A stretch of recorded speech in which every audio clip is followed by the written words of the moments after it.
আমরা আছি রাম ঠাকুর বাড়ি। আজ হচ্ছে শনিবার 8ই জুন 2024 সাল, রোজ শনিবার।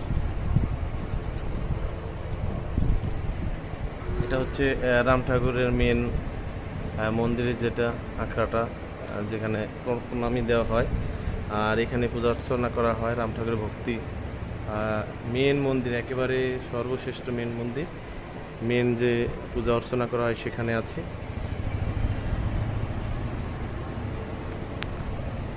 এই যে মাথাটা নিচে আনতে রাখ।